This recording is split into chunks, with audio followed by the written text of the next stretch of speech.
ধুবুৰী জিলাৰ চাপৰৰ 125তম চাপৰ দুৰ্গা পূজা মহোৎসৱ অতি উলহ মালহেৰে উদযাপন। 125তম চাপৰ দুৰ্গা পূজা মহোৎসৱ উপলক্ষে প্ৰথম দিনা মহালয়াৰ শোভাযাত্ৰাত 2000ৰো অধিক ভক্তৰ সমাগম ঘটে। দুৰ্গাবাৰীৰ 125তম চাপৰ দুৰ্গা পূজা মহোৎসৱৰ মহালয়াৰ মানৱৰূপী দুৰ্গা শোভাযাত্ৰাৰ প্ৰাক্তন বিধায়ক তথা অধ্যক্ষ কিনাবেচা নিগমৰ শ্ৰী অশোক কুমাৰ সিংহে ফিটা কাটি মহালয়াৰ শোভাযাত্ৰাৰ শুভ আৰম্ভ কৰি গোটেই চাপৰ নগৰখন যাত্ৰা কৰে।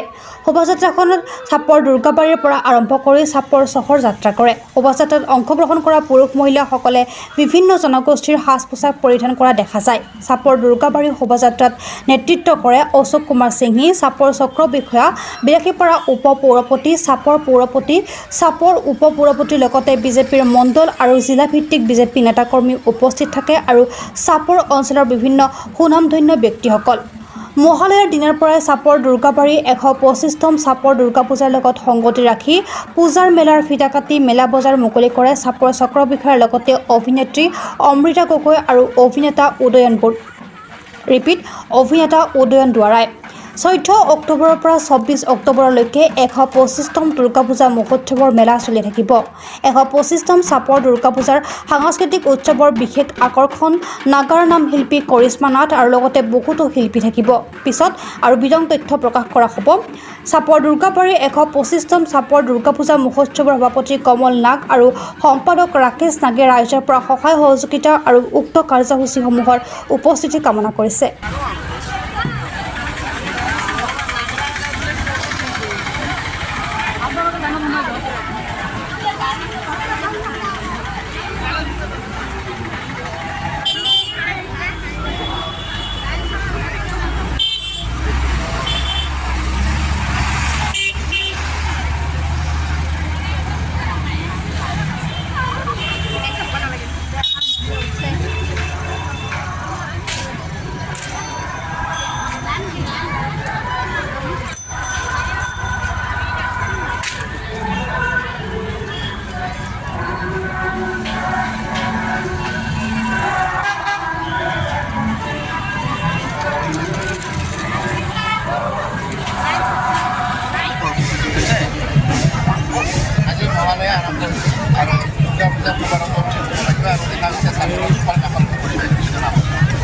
ভাল লাগিছে।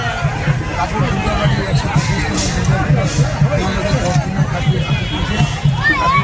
125মহালয়া আজিৰ পৰা দুৰ্গা পূজা আৰম্ভ হ'ল। ভাল লাগিছে। চাপৰ এই অঞ্চল বা নিজ নিজ পৰিধান কৰি সংস্কৃতিৰ একাকাৰ কৰি দিছে। খুব চাপৰ নিচিনা সৰু ঠাইত ইমান মানুহ ভাল লাগিব। বিভিন্ন বসবাস কৰি সকলোৱে মিলি জুলি আমি ভালকৈ বসবাস কৰোঁ।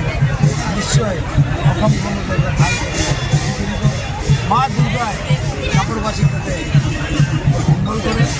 প্ৰতিজন মানুহ খুব শান্তি থাকিব পাৰে। প্ৰতিটো ধৰ্মাৱলম্বী মানুহ অকল খালি হিন্দু ধৰ্মাৱলম্বী নহয়, ইছলাম ধৰ্ম,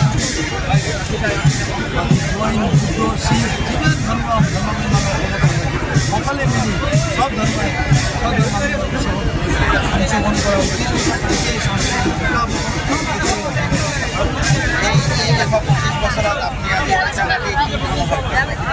খুব ভাল লাগিছে।